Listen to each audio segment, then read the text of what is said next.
Boa noite a todos, pessoal presente. Boa noite àqueles que virão depois. Estamos dando início hoje a mais um estudo do livro Autodescobrimento. Nós estamos no final já, penúltimo capítulo, é o último capítulo, penúltimo item, né? A próxima semana a gente termina esse livro. Dia 15 a gente começa um novo livro.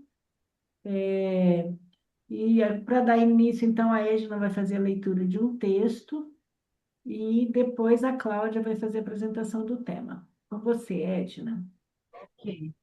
Eu vou falar o item 9, capítulo 9 da Agenda Cristã, pelo Espírito André Luiz de Francisco Canto Xavier, o médium. Nas conversações. Não se irrite com o interlocutor, se não lhe corresponde à expectativa. Talvez não tenha sido você suficientemente claro na expressão. Se o interpelado não atende de pronto, cale as reclamações. É provável que ele seja gago, e se não o for, a descortesia é uma infelicidade em si mesma. Quando alguém não lhe der a informação solicitada com a presteza que você desejaria, não se aborreça. Recorde que a surdez pode atacar a todos. Evite os assuntos desconcertantes para o ouvinte. Todos temos zonas nevrálgicas no destino, sobre as quais precisamos fazer silêncio. Não pergunte a esmo. Quem muito interroga, muito fere. Cultive a delicadeza com os empregados de qualquer instituição ou estabelecimento, onde você permaneça de passagem. Sua mente quase sempre está despreocupada em semelhantes lugares e ignora os problemas de quem foi chamado a servi-lo. Seja leal, mas fuja a franqueza descaridosa, a pretexto de ser realista, que pretenda ser mais verdadeiro que Deus, somente de cuja autoridade amorosa recebemos as revelações e trabalhos de cada dia. Se o companheiro lhe fere o ouvido com má resposta, tenha calma e espere o tempo. Possivelmente já respondeu com gentileza 99 vezes a outras pessoas, ou talvez acabe de sofrer uma perda importante. Ajude conversando. Uma boa palavra auxilia sempre. Lembre-se de que o mal não merece comentário em tempo algum. Muito bom, ótima. Bom, Cláudia, vou passar para você agora, aqui. Boa noite, Murilo, bem-vindo. Boa noite para todas vocês. Podemos compartilhar, né, aqui.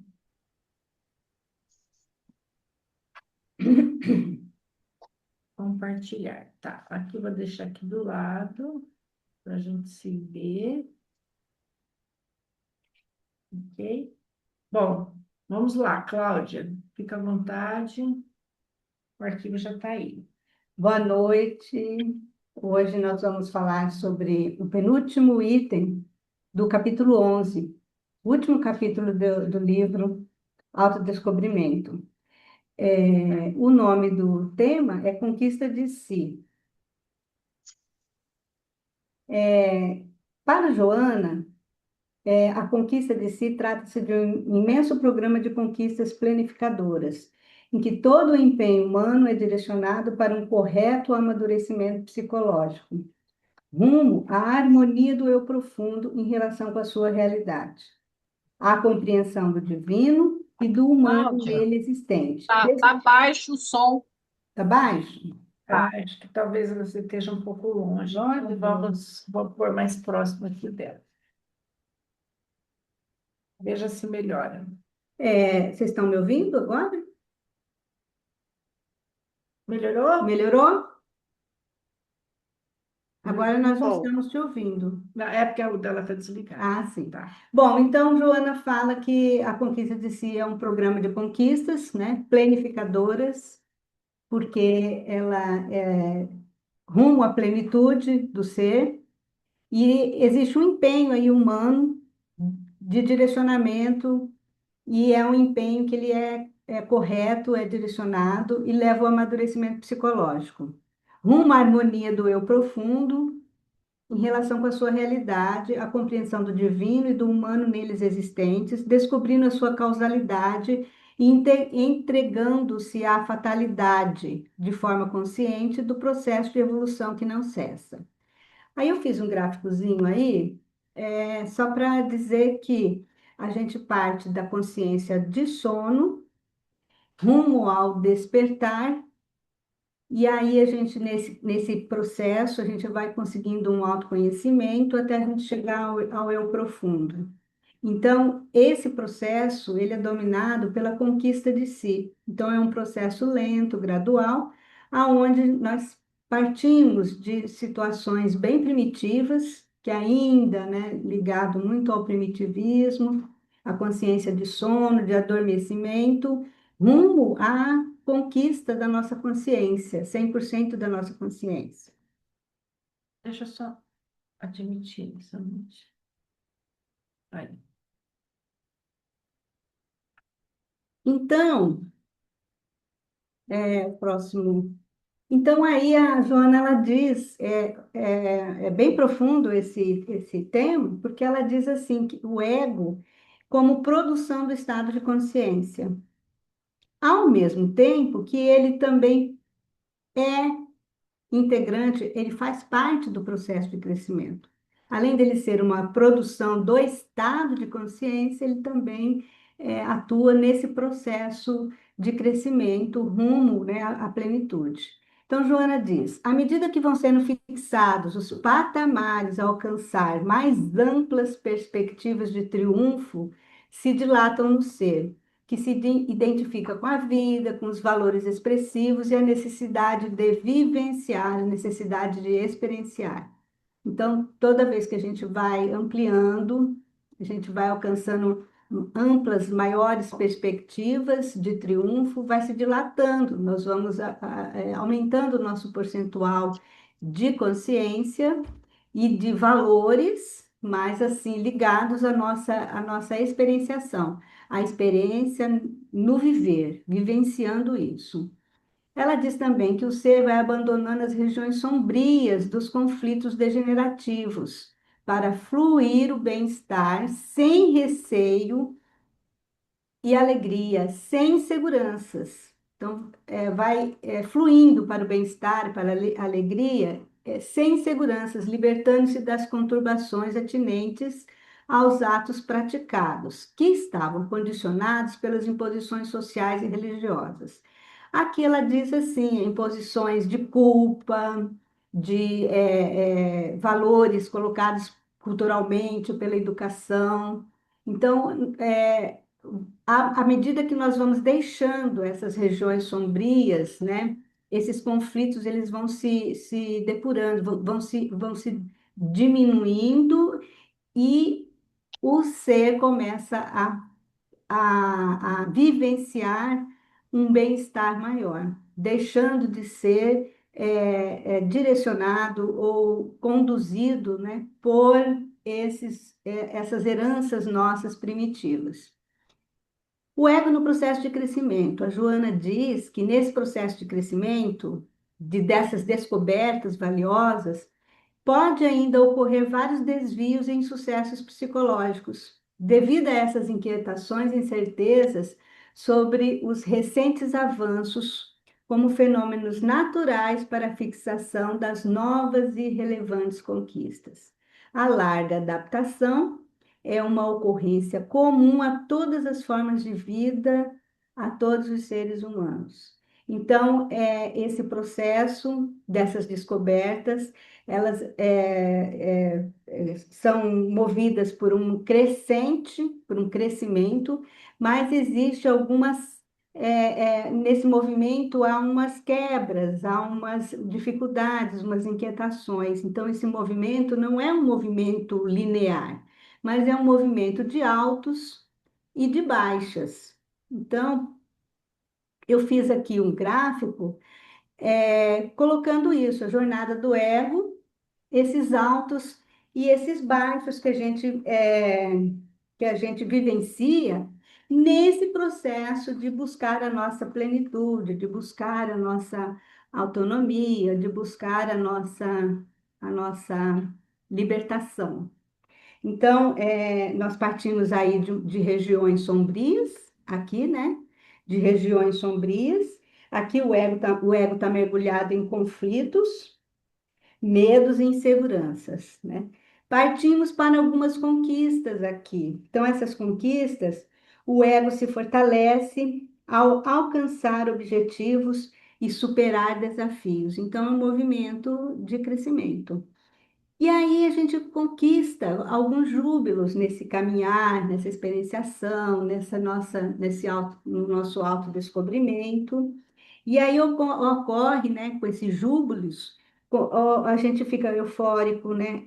Acontece a euforia, satisfação temporária pelo reconhecimento e pela vitória alcançada. Mas aí, e aí a gente vai também, né, conquistando identificações realizadoras. O ego se identifica com suas realizações, criando imagens de sucesso. Mas também, né, existe um movimento do ego que há uma incerteza, algumas inquietações, e aí há um movimento de queda. Então, essa jornada do ego é cheio de altos e baixas, altos e baixas.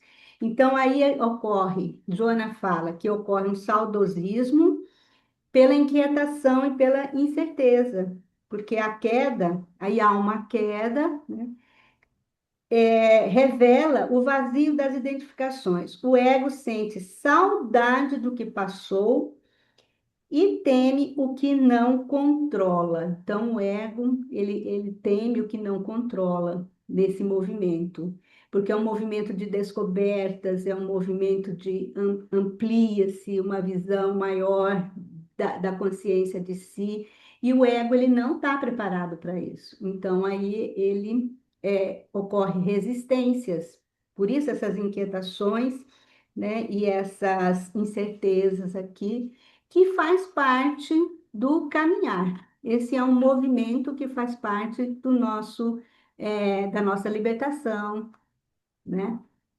Então, existe também nesse crescimento alguns limites que o ego vai colocando e ocorre uma luta aí, né? Então, a Joana fala, o descobrimento dos potenciais que podem ser movimentados para o tentame e para a realização é que constitui impedimento para os indivíduos inábeis e imaturos psicologicamente. Então, a partir do momento que a pessoa ainda está imatura psicologicamente e o indivíduo que não está preparado, vai descobrindo esses potenciais, né? Só que vai havendo um travamento, ao mesmo tempo um travamento, né? E essa luta que o ego trava no campo das emoções, onde se movimenta, quer dizer, alimenta o ego, né? E vicia o ser, que se compraz nas imposições que se permite graças às sensações fortes, recheadas de compensações imediatas, características do período primário da evolução. Então, esse período primário, ele ainda né, baseado nas compensações imediatas, nas imposições fortes ainda dos nossos vícios, das nossas deficiências, né, dos nossos, vamos dizer, defeitos, né, psicológicos, defeitos que a gente apresenta, e ainda falta de abertura para entender o processo da evolução mesmo, né? Da evolução interna. E aí, muitas são as metáforas que retratam esse movimento, essa movimentação. Algumas delas, né, a gente já está acostumado, mas eu coloquei aqui porque, né, é um estudo que abrangente, várias pessoas em vários níveis de entendimento também acompanham. Então, eu coloquei aqui, por exemplo, né, um exemplo, a batalha entre a razão e o instinto, que é o mito do cocheiro, escrita por Platão em sua obra Fedro, ou A Carruagem Desgovernada, que é uma representação clássica do ego racional, tentando domar forças incontroláveis, ou o ego tentando equilibrar os impulsos do id e as repressões do superego, né? Que é Freud fortemente, né? Defende na sua doutrina, né? E aí Platão compara a alma humana a uma carruagem guiada por um cocheiro, que é a razão, sendo puxado por um cavalo bom, cavalo branco bom, que representa a vontade e o ânimo, e um cavalo ruim que representa os desejos e os instintos. Então, é uma luta, né, para que, nesse contexto, para que se possa estar tendo um domínio, né, dos nossos instintos. Uma outra metáfora, não está passando. Uma outra metáfora é a nau e a barca do sol.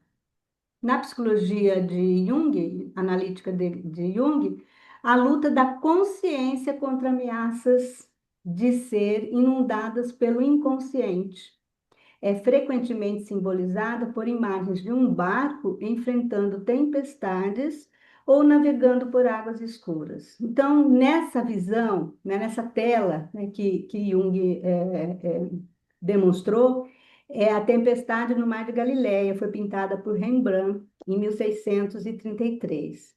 E aí, nessa metáfora, né, o barco e a navegação representam o ego consciente, navegando sobre o oceano da psique e águas turbulentas do inconsciente. A travessia simboliza aí o processo de individuação, onde o indivíduo enfrenta os desafios, os perigos da sua própria profundidade.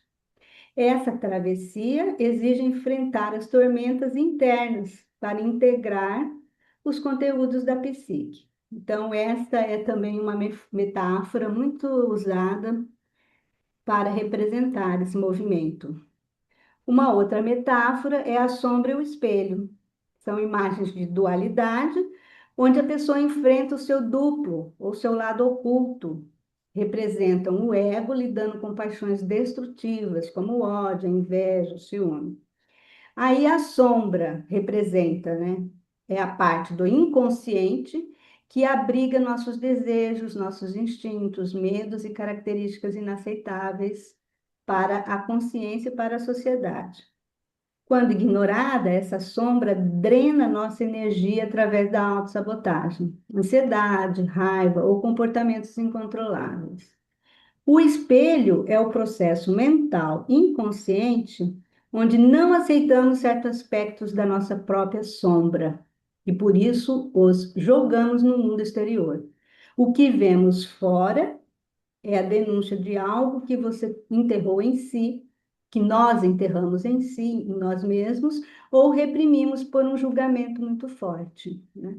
Então, essas metáforas, elas dizem desse trabalho de crescimento, né, de luta interna, né, entre os desejos, as emoções, a razão, né, a nossa consciência.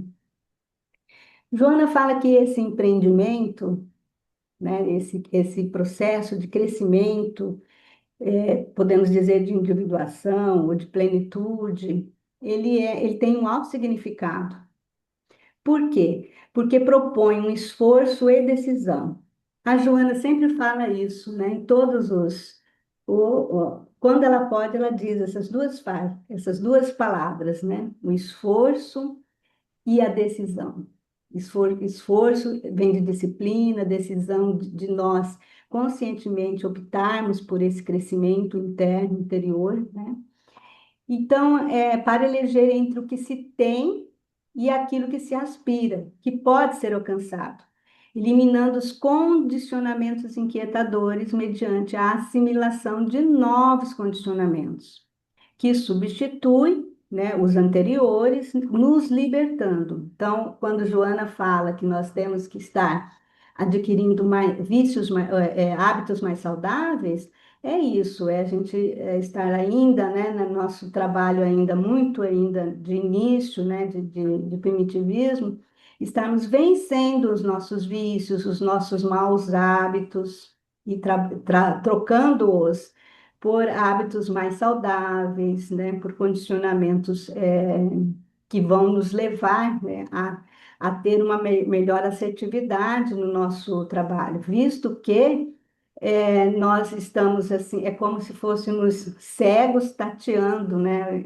Indo num caminho, tateando, né? Pelo esforço, pela decisão e pela vivência, né? Pela experiência, né? Optando por melhores caminhos, né? Um caminho mais reto, um caminho mais planificador. O ser humano fixado nos atavismos das experiências vivenciadas no pretérito desdobra todos os potenciais que possui em latência e arrebenta as amarras ancestrais, a fim de libertar o eu adormecido, escravizado aos instintos. Então, é nesse trabalho, né, de estar olhando para os nossos potenciais em latência, para que possamos estar aí nos libertando, né, desses nossos instintos. Para tal, impõe-se um curso largo de realizações pessoais, íntimas, de análise e avaliação de conteúdos, para a eleição daqueles que são imprescindíveis à nossa vitória, em detrimento dos demais que se apresentam afligentes. Então, todo o caminho, se diz, né, é o caminhar pelo fio da navalha.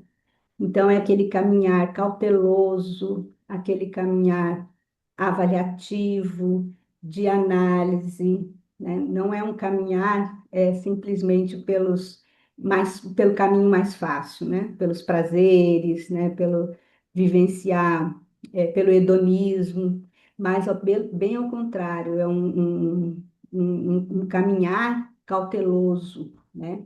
Que vai nos trazer lá na frente compensações, né? Porque requer nós estarmos abrindo mão de algo, né? Que é mais fugaz, mais superficial, para que possamos estar olhando para nós, né? Olhando para dentro.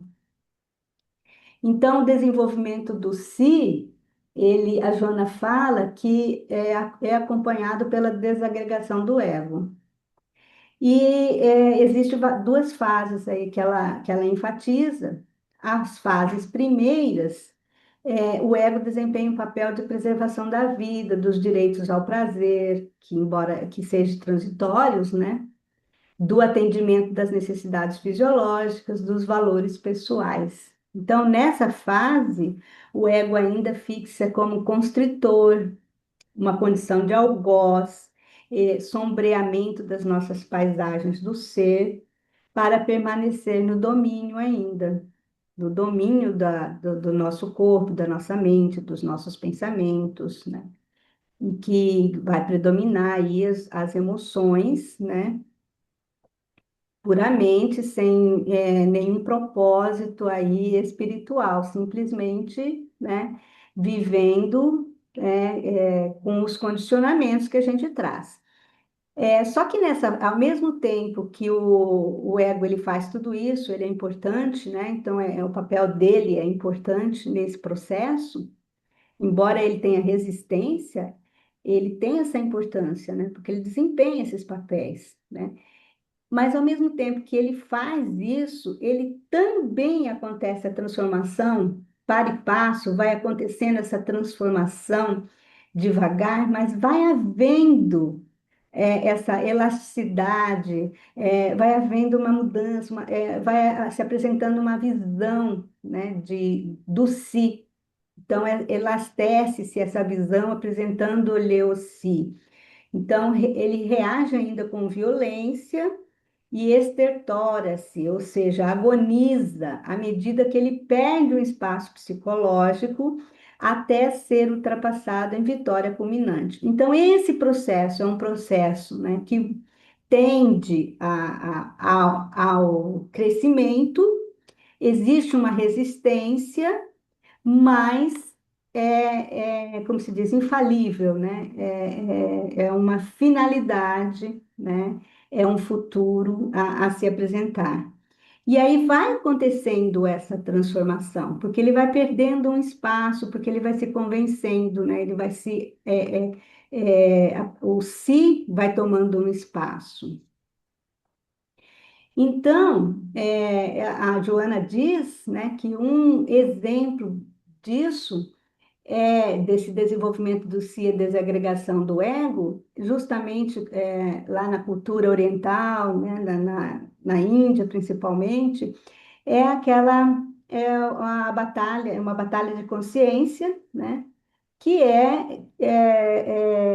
descrita no Mahabharata.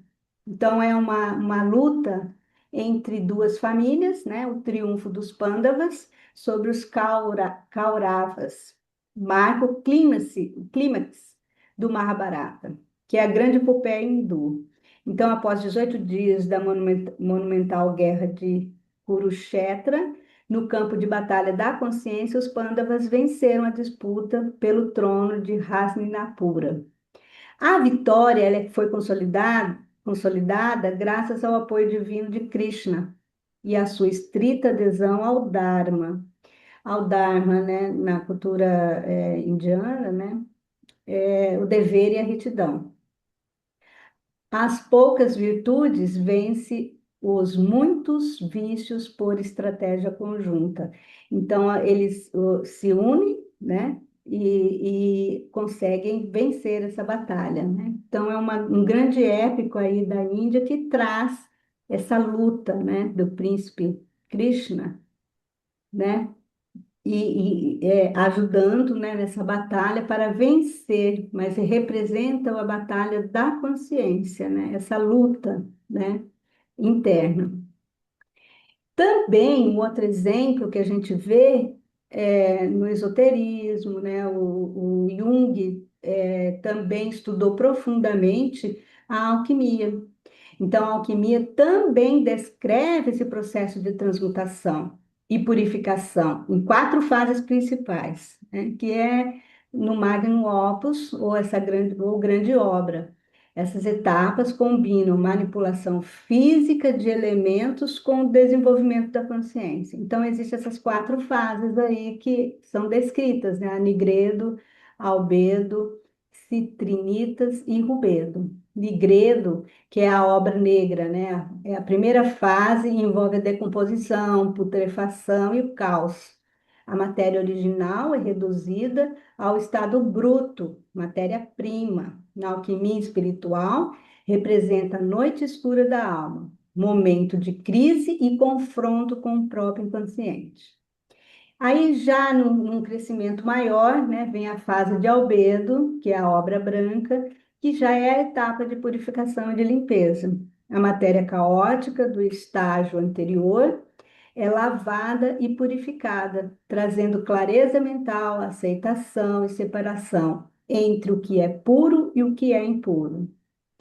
E a outra fase, Citrinitas, que é a obra amarela, é a fase de transição e iluminação. Representa o despertar para a sabedoria e a luz solar, onde o conhecimento intelectual começa a se integrar à consciência. E, por último, a fase de Rubedo, que é a obra vermelha, o estágio final da unificação. Os opostos são totalmente harmonizados e a matéria é finalmente transmutada em ouro, a pedra filosofal. Psicologicamente, simboliza a individuação, totalidade e plenitude. Então, nesse caminhar, existe longo caminho, acontece a libertação do eu profundo. E aí Joana diz assim, que Allan Kardec, preocupado com essa etapa e com a profunda visão psicológica, interroga os mensageiros nobres que o assistiam na elaboração da doutrina espírita. E aí ele perguntou: o que fica sendo o espírito depois de sua última reencarnação? Então os mentores, né, responderam: espírito bem-aventurado, puro espírito. O si profundo Aí Joana diz, né? O si profundo é semelhante à transparência que o diamante alcança após a depuração, transformadora, que sofre no silêncio de sua sutilização molecular, libertando-se de toda a imperfeição interna, porque passa, e de toda a ganga, impureza que o reveste. Essa conquista é um imenso desafio da evolução dos seres. Então, esse texto, ele é bem profundo. E aí, como ele é profundo, mas ao mesmo tempo foi fácil, eu achei mais fácil, assim, eu encurtar um pouco, colocar, sabe? Para não ficar tão complexo. Mas eu acho que é isso que eu quis deixar essa mensagem, né? Que essa jornada do ego, essa autotransformação, ela depende muito da gente estar no caminho, e é um caminho que não tem volta, é um caminho que ele é inexorável, né? Todos nós vamos conseguir chegar a esse caminho.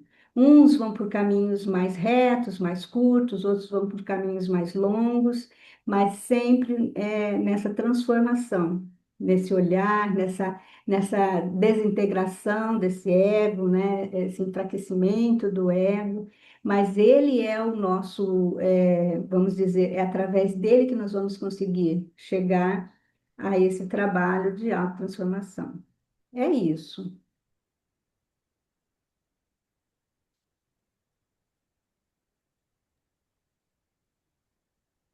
Muito bom. Deixa eu entrar aí agora. Eu estou no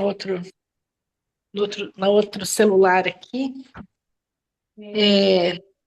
Se quiser, você pode interromper a gravação. Aí, aham. Interrompeu a gravação? Não, tá certo. Tá. Bem errado. Deixa. Por que está aparecendo minha voz duas vezes? Porque você está ligado, não. Você tem que desligar. Vou desligar o celular. Vão falando aí enquanto eu me ajeito. Bom, gente, é isso. Se vocês quiserem complementar, auxiliar, reforçar algo, colocar alguma coisa, fiquem à vontade. Ali, Cláudia, eu achei interessante uma frase bem pequenininha que ela deixa aqui, que ela fala que a ânsia do crescimento não tem limite. Então, a partir do momento que o indivíduo inicia, né, essa busca do si, não sei se seria esse o termo correto, a busca do si pelo si, mas não cessa mais, não para. E é o que você falou bem agora no finalzinho, né? Que depois que inicia esse processo, então eu achei interessante porque ela já trouxe lá no início uma frase tão pequenininha e significativa, e que no decorrer também ali do conteúdo ela fala que o ser humano ele é herdeiro das suas histórias antropológicas, Uau, né? isso mesmo. Então, assim, muito significativo tudo isso que ela vai colocando e como que um assunto, né, já vai puxando o outro ali no sentido de entendimento, né, do conteúdo. Mas muito bom, eu gostei também lá da exemplificação que você colocou dos mitos, né? Ali naquele do triunfo do Pandavas, né? Dos Pandavas, e que ali ele exemplifica o campo da batalha da consciência. Eu até anotei, porque eu achei muito interessante, a gente nunca para assim para pensar. O campo da batalha da consciência. Olha como a consciência ela luta, né, para vencer, para ter êxito. Eu achei bem interessante. E é um autoconvencimento, né? Porque a partir do momento que o ego entende, ele se deixa conduzir, ele se deixa conduzir, ele se deixa se desintegrar. A partir do momento em que vai ampliando essa Tá bom. visão e essa consciência. Porque até então, quando não se conhece, o ego está ali no domínio e não conhece os potenciais, não conhece outra realidade, ele quer o domínio e domina realmente, né, os nossos instintos, né? E aí, a partir do momento em que começa a ampliar a visão, ele vai se desintegrando naturalmente. Então, é um processo mesmo inexorável. Ele acontece, queira, né? Nós queiramos ou não, nós estamos caminhando nesse processo. Uhum. Cada um no Reencarnação, seu ritmo. reencarnação, né? E Allan Kardec diz isso, né? O questionamento dele, né? Será que vai ter uma última reencarnação? Será que nós vamos chegar lá a nos integrarmos com a consciência de Deus, a consciência única? Né? E aí diz que sim, que nós vamos chegar a espírito puro, nós vamos nos integrar com consciência, que é diferente, né, da gente não ter consciência. É um caminho que nós vamos também nos desconstruindo como individualidade, né, aqui na matéria, para a gente chegar numa individualidade espiritual infinita, nos unirmos, nos integrarmos, né, ao universo, à consciência maior, fazendo parte, né, do todo, com consciência. Uhum. Tem muito caminho pela frente. Eu gostei muito, Cláudia. A sua aula foi bastante didática, bem didática. Eu gostei muito das metáforas, tá? Foi muito legal sua aula, gostei Ai, mesmo. obrigada. Gostei muito de você ter trazido a alquimia, porque eu já tinha esquecido dos passos e eu estava com preguiça de ir atrás para. Você trouxe que eu já fotografei, porque o processo é bem fácil da gente colocar os pacientes, né? Ver quem que está onde, né? Nigredo, albedo, citrinitas, rubedo, né? É bem legal esse espaço da alquimia, sabe? Gostei mesmo, achei bem legal.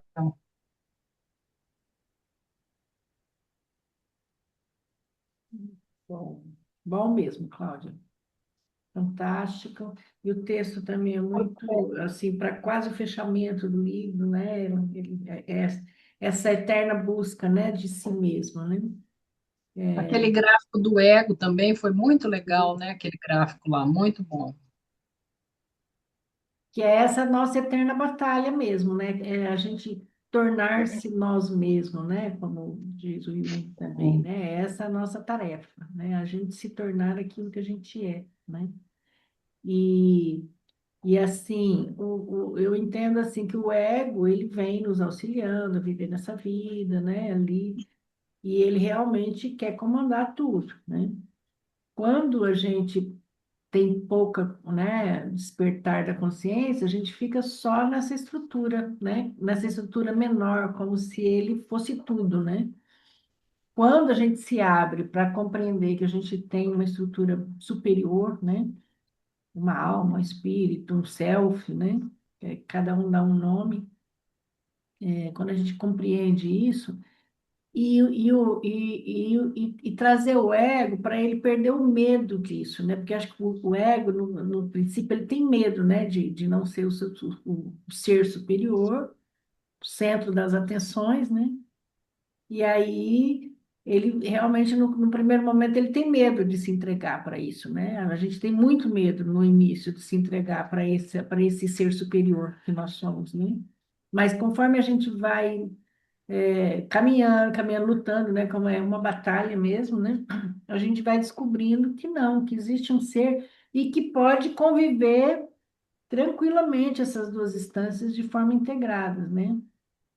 Aí existem momentos que nós vamos precisar do ego, sim, porque nós estamos aqui, precisamos né? Precisamos do ego para resolver as coisas do dia a dia, né? É ele que dá conta da vida lá fora, né? Mas precisamos também compreender que o comando tem que ser desse ser superior, né? Desse eu superior. Então, quanto mais a gente se conquista, né, nesse eu superior, né, A gente começa, esse eu superior começa a ditar as regras para o ego. Aí o ego ele vai ser um simples servidor, né, do self, né? Eu acho que essa é a grande compreensão dessa consciência, trazer a consciência. Então, meu ego vai servir a esse ser superior, né? E não mais ser ele a ditar as regras, as normas, o caminho das coisas, né?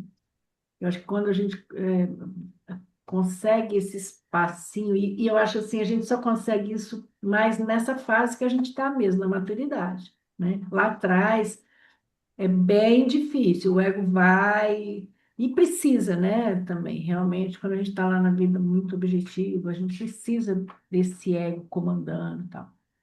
E aí, conforme a gente vai chegando como diz o Jung, na metanoia, né? A gente vai abrindo espaço para esse ser superior que nós somos, né? Então, acho que a conquista do si é isso, né? Conquistar a si mesmo, né? Ter o direito de ser nós mesmos, né? Também, né? Eu tô, Aquela coisa que velho faz, né? Agora eu faço o que eu quero, ninguém não tem mais filtro, né? Que o pessoal brinca, né? Que os idosos chegam nesse lugar, mas é mais ou menos isso mesmo, né? Agora eu tenho o direito de ser o que eu sou, porque às vezes a gente, né? Tá muito no ego atendendo às necessidades de lá de fora, né? eu tô pensando aqui, essa fase não desperta, só do ego, é como se a gente estivesse aqui na Terra e muitos de nós, né? Eu vou falar de nós porque humanos, né? Vivem aqui nessa existência como se ela fosse a única, né? Uhum. Então é o ego, né? A dominância do ego, né? É. E já algumas pessoas, né, alguns seres humanos, já sabem que existe além disso aqui que a gente vive, né, que nós todos vivemos, existe outras instâncias superiores que seria, vamos metaforicamente, seria o self, né? Outras instâncias que são assim ilimitadas, que a gente não sabe nada, né? E a pessoa vive quando ela está na dominância do ego, ela acha que ela é que nem criança, né? Acha que sabe tudo ali, né? Aham. O adolescente é muito isso, né? Ele acha que ele é poderoso, que ali ele sabe tudo. Nós passamos por essa fase também, né? Então, assim, é a mesma coisa. Está vivendo aqui, né? Está achando que aqui é tudo, né? Os PhD, os acadêmicos, né? Os títulos, né? Aquele monte de títulos, né? Ah, eu sou última bolacha do pacote, né? Mas puro ego, assim, né? Só É, o ego, Tudo bem. não é, é? Não sabe que existe uma outra instância ilimitada, infinita, é, além disso, é. né? Foi bom. Eu comecei a fazer essa comparação, sabe? Agora, refletindo aí sobre as nossas falas. Foi bom você falar isso, Edna, porque assim, a Joana, ela está assim no beabá, né? Iniciando, mas no esoterismo e principalmente o Paramahansa Yogananda, ele diz, e eu sou seguidora também do Paramahansa Yogananda, ele diz que nós fazemos esse trabalho que você está falando, infinito, nos outros planos. No plano causal, no plano astral, plano causal, plano ático, átmico e o plano búdico. Todos eles nós vamos fazer esse mesmo trabalho, só que a sutileza vai sendo cada vez mais sutil. Mesmo no mundo espiritual, podemos dizer assim, nós vamos estar ainda trabalhando os resquícios, as raízes porque é profundo, a gente não se libertar do ego é um trabalho profundo e demorado, porque é como se fosse camadas. Nós vamos trabalhando, mas a raiz é profunda. Então nós temos que trabalhar isso em todos os campos espirituais, mesmo que a gente está no mundo, vamos dizer, no mundo rático, né? Ou entre uma reencarnação e outra, nós vamos estar trabalhando isso também. Então, porque é muito profundo, porque para se integrar mesmo à consciência maior, é um trabalho assim de purificação. Então, ela dá esse exemplo do diamante, né? Que é puro, que tira todas as imperfeições, né? Mais profundas. Então, é E um aí, trabalho assim que a gente nem imagina, algumas pessoas nem imaginam que existe esse trabalho profundo. Se já é e aí difícil aqui, né, na mais uma matéria, coisa importante, mais uma coisa importante. O burilamento, para se chegar no diamante, ele é necessário e fundamental. A isso gente aí. precisa passar pelos burilamentos, né? Então não adianta chorar e nem se revoltar, né? Esses burilamentos eles são necessários para a nossa limpeza, né? Para chegar no diamante. Um dia chegaremos ao diamante. E só mais um pouquinho para a gente já fazer um link com outros conhecimentos da Joana, e aí, assim, cada vez que a gente vai fazendo esse trabalho, aumentando a consciência, aumenta o amor, que é a lei universal é o amor. Então, você vê que, assim, outros seres são amorosos, são amoráveis, porque a consciência, chegando ao caminhar a consciência de Deus, é a consciência de amor.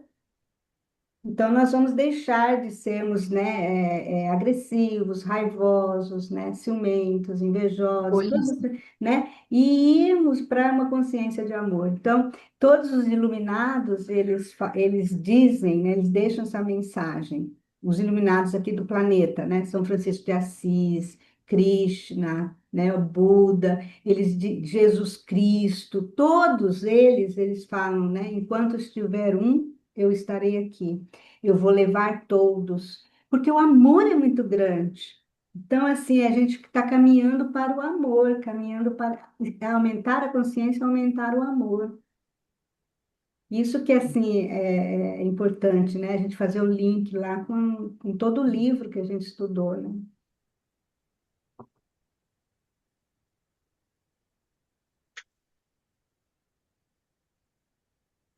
Eu fiquei pensando também é, dessa fala da Joana, né?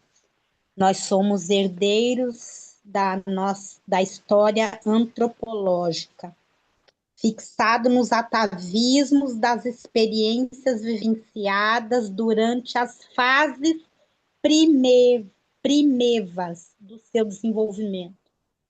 E aí o Kardec traz para nós que é do ato ao arcanjo, né? Toda a nossa história foi iniciada no átomo, né? E ela vai desembocar no arcanjo, que é esse ser superior que nós vamos nos tornar, como vários já se tornaram, né? Como vocês estão falando. Então eu vejo assim, dá para a gente imaginar na nossa cabeça, né, que nós já fomos um átomo um dia, já fomos tão pequenos, tão assim, né? Tão, tão inconscientes, sem saber de nada, sem ter noção de nada. E hoje nós já estamos aqui, dialogando, refletindo, pensando sobre a vida, pensando sobre metas, pensando sobre sentimentos, emoções, sobre nossa parte sombria, nossos complexos. Então, a jornada é bem longa mesmo, né? É uma jornada muito longa e muito profunda, né? E hoje a gente já acha que a gente já está um pouco melhorado, mas a gente não tem razão, né? Do que nós vamos ser. Nós sabemos que é intenso, é profundo, é grandioso. Essa experiência, né, nós só vamos atingir quando a gente estiver lá mesmo, né? Nesse patamar. Hoje a gente consegue dar conta é desse momento que a gente está vivenciando aqui. E essa ideia que a Joana traz, né, e outros, como fala, outros, esses espíritos mais iluminados, né, tem alguns tons de aquele filme que passou, como é que fala? Tá falhando o seu som, Marina. Tá? Tá. Tirar aqui. Melhorou?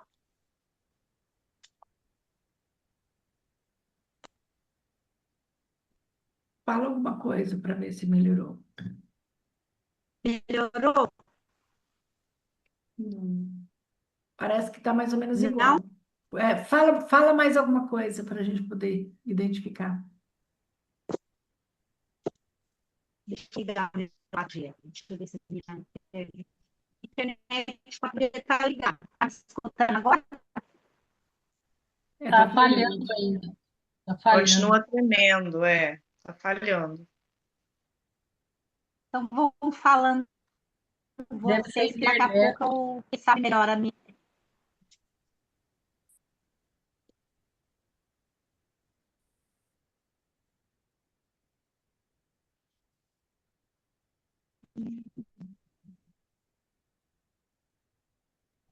Quem dá mais aí? Quem dá mais?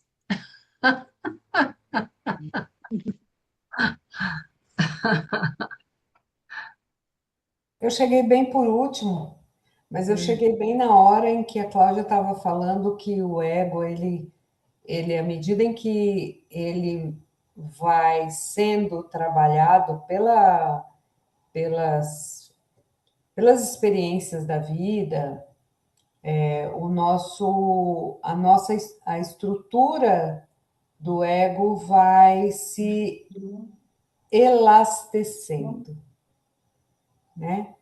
E é interessante essa fala da Joana, porque tornar-se elástico é tornar-se flexível. E a gente sabe que uma coisa que se elastece, ela perde também a gramatura, ela perde a espessura, porque à medida em que você estica algo, aquilo se afina. E se afinando, torna-se permeável. Então, as experiências vão permeando esse ego, e o mesmo que acontece com o conhecimento, quando a gente conhece, a gente não tem mais como alegar ignorância, as experiências vão se tornando fonte do conhecimento desse ego, e aí inicia-se o processo que Joana chama de desintegração, que é desintegração desse ego, né, para a integração com o si, porque a gente sabe que o ego não some. A gente sabe que o ego é uma função, que ele é importante, Isso aí. e ele, especialmente nas fases mais primitivas, ele é extremamente vital, porque é ele que preserva o ser, é ele que faz o processamento desse ser, que entra na relação com o outro ser e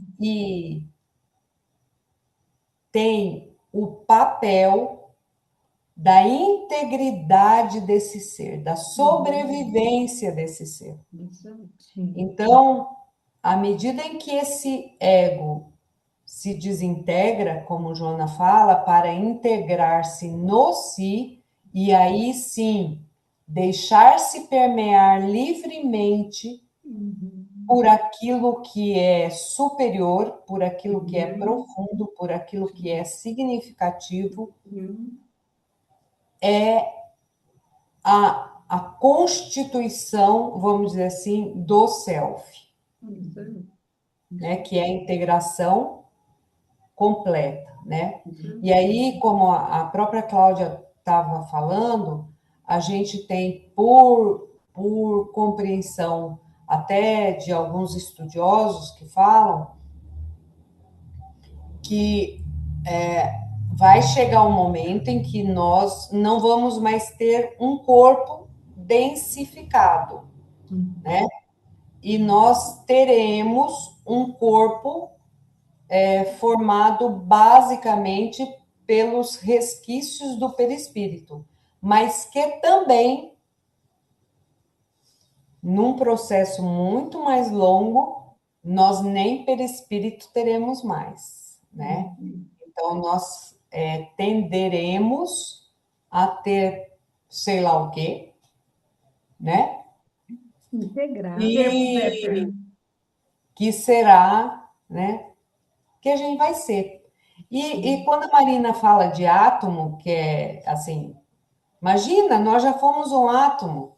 Não, basta pensar o seguinte, né? Que nós somos um ser humaninho num planetinha no meio de uma galáxia que a gente sabe hoje que é quase que insignificante diante dos tantos bilhões de galáxias que existem, e a gente, como disse a Edna, ainda se sente o último biscoito recheado do pacote, né?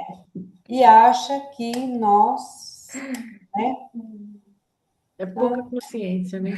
Imagina, que eu saí, a pessoa olhou torto para mim, né?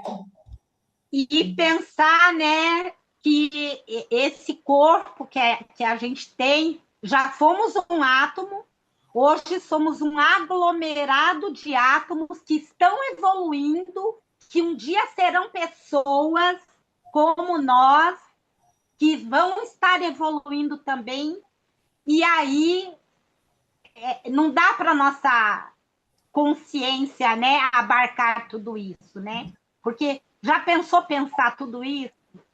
Não, e não dentro deu. de nós, Não, dentro vamos ficar de aqui no nosso cantinho. Vamos ficar aqui. Tá bom, tá bom, tá bom, só que Vamos ficar aqui. Nesse pedaço. Vamos fazer um recorte. esse quadradinho já tá bom, já bom, a gente já pega o carro, já vai ali no mercado. Nosso ego não Tá dá ótimo, conta disso. Vamos deixar isso aí para mais tarde. como diz o Chico Xavier, com uma saudade de voltar para casa, comer um pãozinho de queijo, quando o Emmanuel levou ele para as galáxias. Tomar um cafezinho, né? Tomar um cafezinho com pão de queijo, na saudade da minha casa.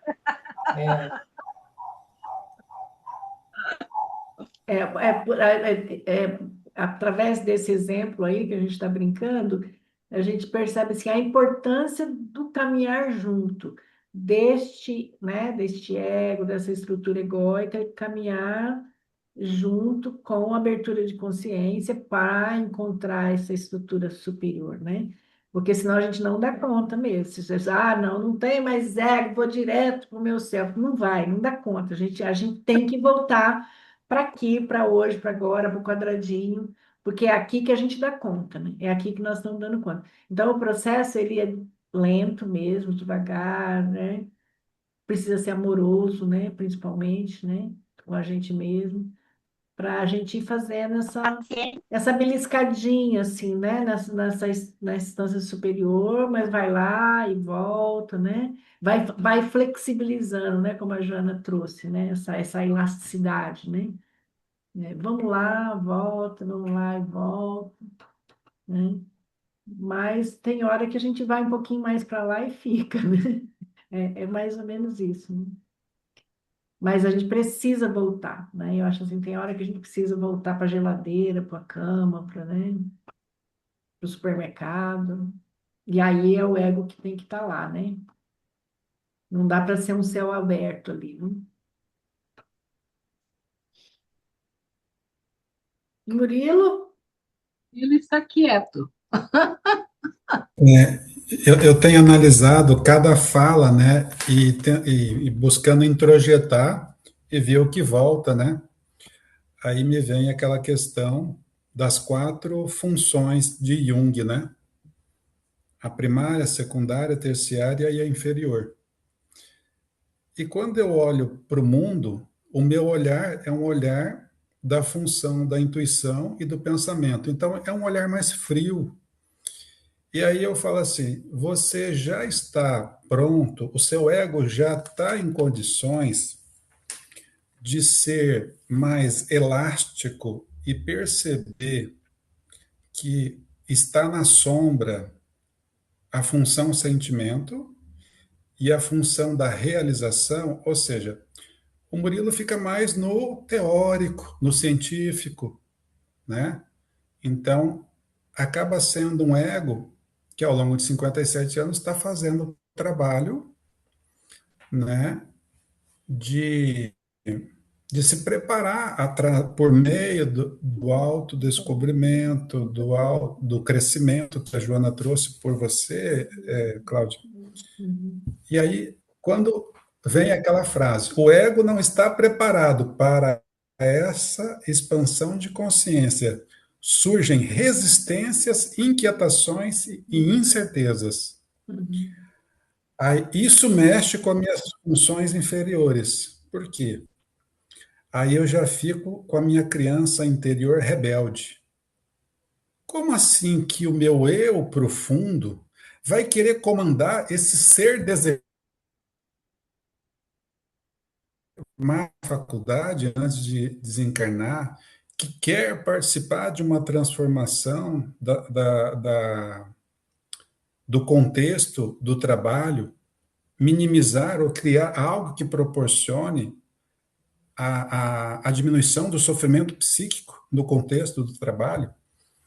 E aí eu falo assim: o que é que você dá conta e o que é que você não dá conta? Aí a gente volta para a metanoia, né? Aí você fala: bom, já ferrou o cérebro, já ferrou a coluna. Porque aí a gente tem que olhar para o corpo, né? E tomar consciência disso.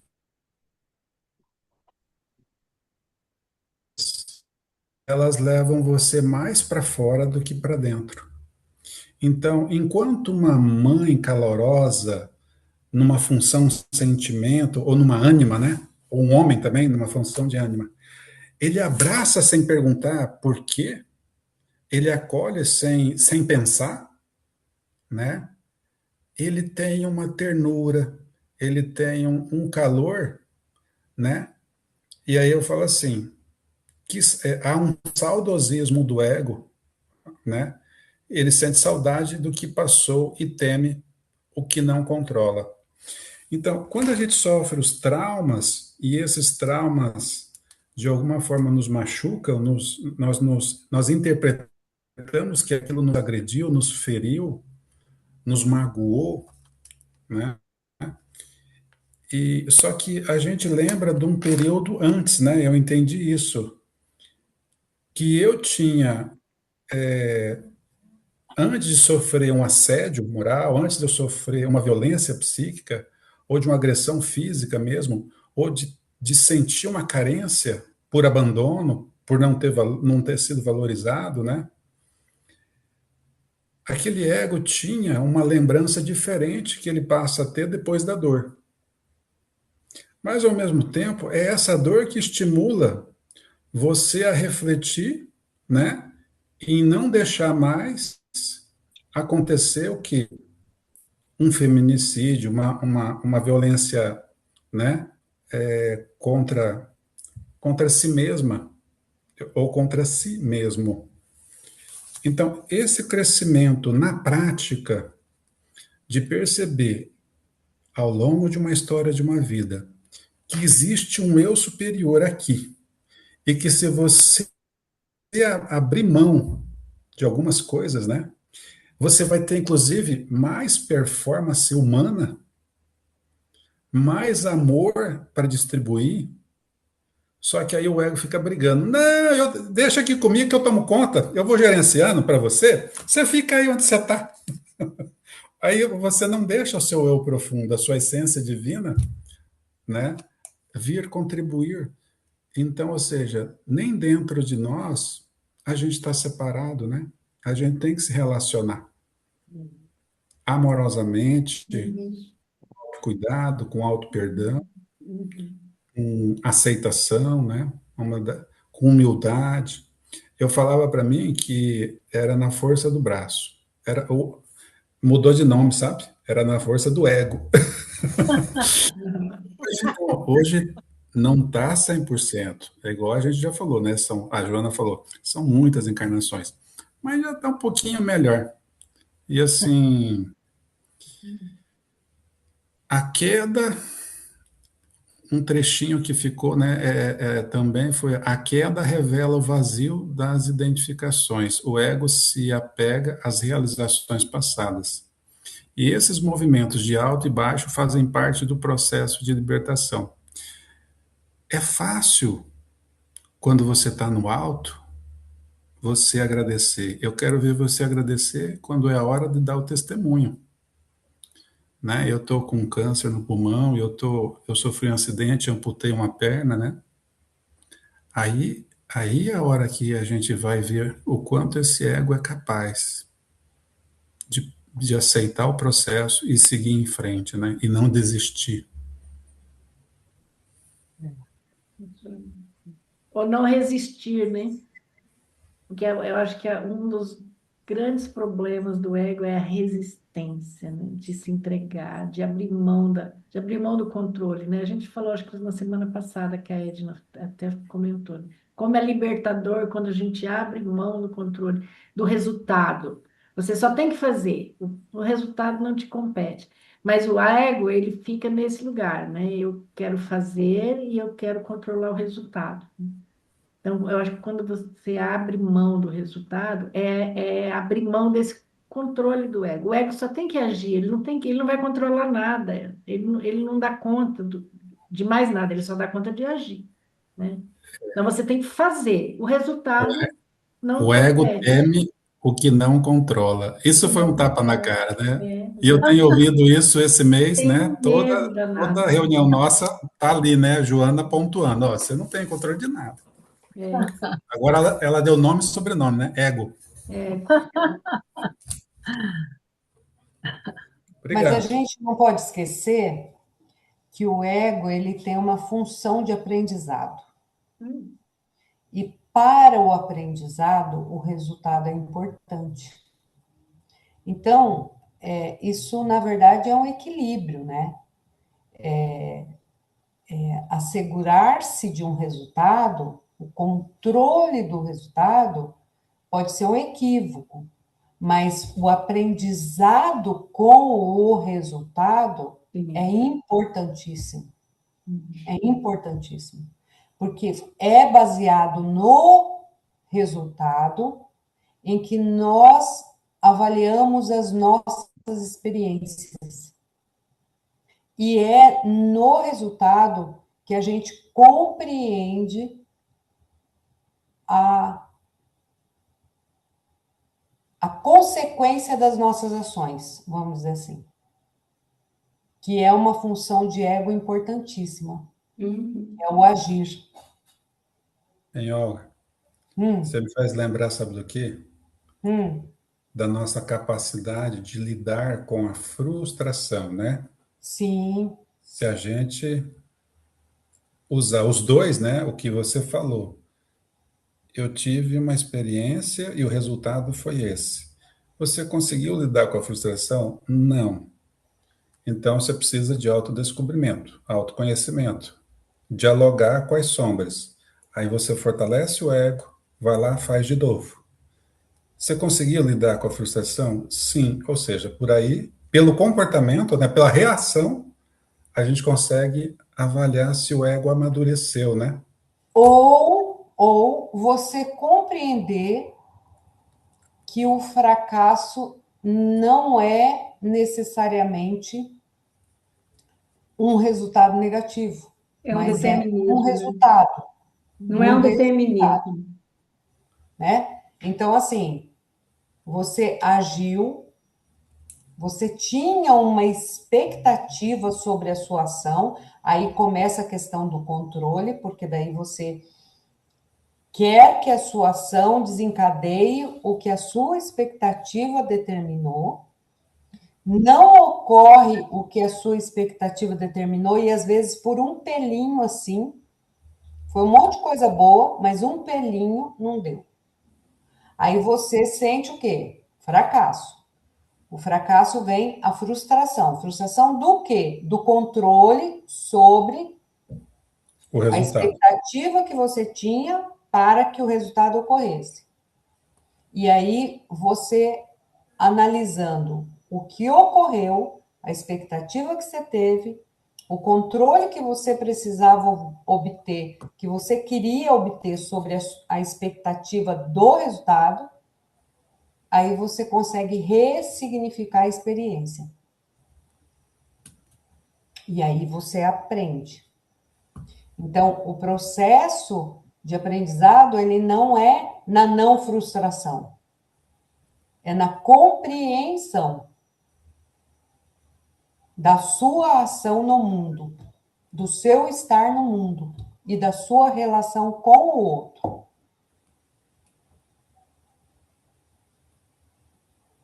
Porque A Olga tá sabida que só, né?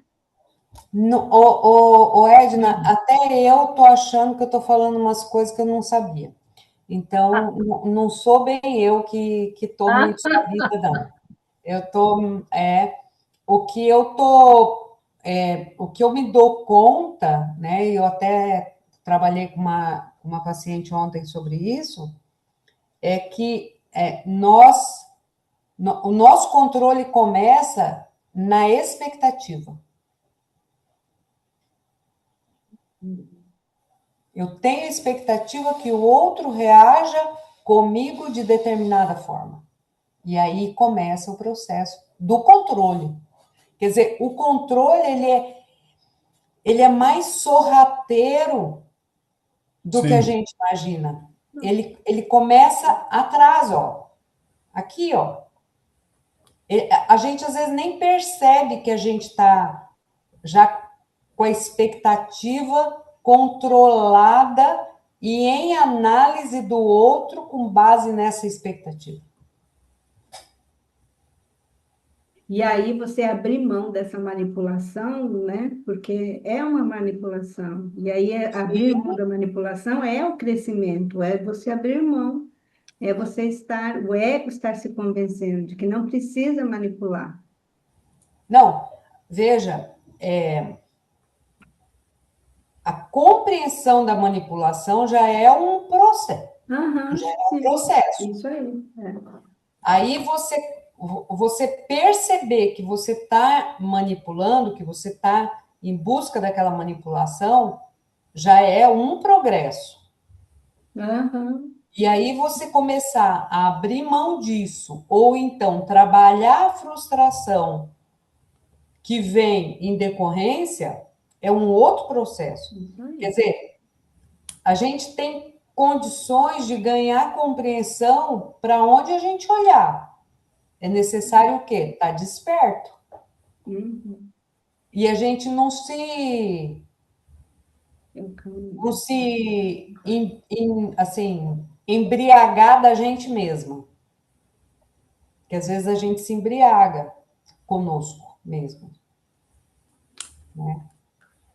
A gente fala, nossa, eu já melhorei tanto, e não, na verdade a gente não está se vendo direito ainda. Hoje, um exemplo hoje, Olga, foi assim, eu terminei a minha, de escrever hoje essa aulinha aqui, e aí eu salvei, e depois eu não achava mais. Aí eu achei um documento parcial, pela metade. E aí eu falei assim, tá vendo? Ó, você achou assim, porque eu fiquei contente de eu ter terminado e ter feito uma sucinto, porque eu sou muito prolixa, faço coisas muito grandes e tal, né? Você está, Claudinha. Aí eu consegui enxugar, né? Falei, ai, que bom, que legal. Então, assim, o ego, né? Ai, consegui e tal, né? Aí, de repente, eu fui procurar, não achava, me frustrei. Aí eu falei, nossa, e agora? Eu não tinha também, porque a internet estava funcionando, não tinha passado para o WhatsApp a minha apresentação. Eu falei, tô roubada, tô lascada hoje, né? Hoje você vai ter que se virar sozinha, né? Aí depois que eu falei, não, mas espera lá, né? Aí eu achei o documento. Aí eu achei. Depois que eu me trabalhei, eu achei. Se acalmou, procurou direito, Se né? acalmou. Isso mesmo. Isso Saiu do aí. desespero. Aham. É o para cima e o para baixo, para cima e para baixo, né? Que a gente está o tempo todo ainda. É o nosso lugar, né? Onde a gente está mesmo. E é Mas aos muito bom. pouquinhos a gente chega no É, passinho para cima, né? Mas assim, a gente vê, e o tanto que, assim, só reforçando, né? Essa coisa do controle, como que às vezes essa necessidade de controle do ego nos faz sofrer tanto, porque às vezes aquela situação não está no seu controle, mas você insiste naquilo, insiste naquilo, e fica preso às vezes em sofrimentos profundos, porque quer controlar aquela situação incontrolável, né? E aí você só vai sair desse processo de sofrimento a hora que você solta a corda, né? Você solta a corda e fala assim, não, deixa, vou deixar alguma coisa controlar isso, que não vai ser eu, né? Aí, às vezes, o sofrimento, vai embora, né? Se dissolve, né? Então, esse controle, assim, quando o ego é saudável, né? É quando ele dá conta, né? De já perceber que precisa controlar tanto, né? Ele fica um pouquinho mais saudável, né? Senão, ele nos traz muito sofrimento. Além de ele nos ajudar, né, na vida objetiva, ele pode nos trazer muito sofrimento.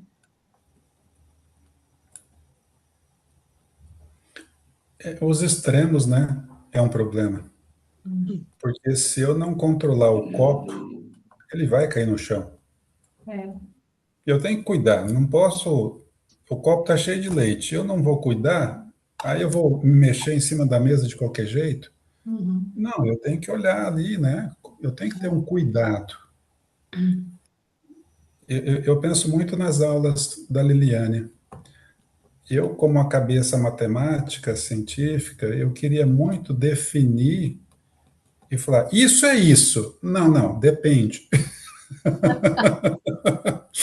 Então, nessa folha aqui está o desenho do ego, da consciência, do self, está tudo aqui? Não.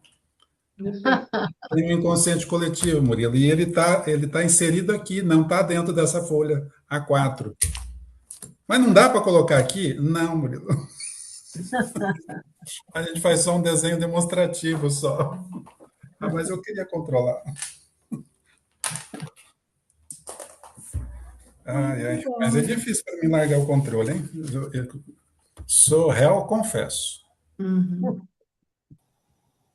Eu tenho experiências assim de consultório de pacientes, né, que passaram, nossa, mas foram 3, 4 anos de terapia ali no controle, no controle. A hora que a pessoa solta, aí, cadê o sofrimento? Vai embora, assim, né? Mas é uma resistência em soltar o controle. É é porque dá porque medo. houve um aprendizado naquele sentido, né? É. Funcionou durante muito tempo. Sim, é, E foi assim que funcionou a é vida. assim que E funcionou. o que que acontece quando a gente solta o controle? As coisas degringolam. E você fala assim, pô, tá vendo? Aí, soltei, virou isso aí. E Uhum, agora? O que que vira? uhum, Né? Vou pegar de novo esse negócio. E aí pega de novo, e aí parece que as coisas se acalmam, mas não é que se acalmam, né? É que você está ali segurando algo que ainda está sob a sua gestão. uhum. Mas chega um momento em que as coisas se perdem totalmente. E aí você não tem mais onde se agarrar mesmo.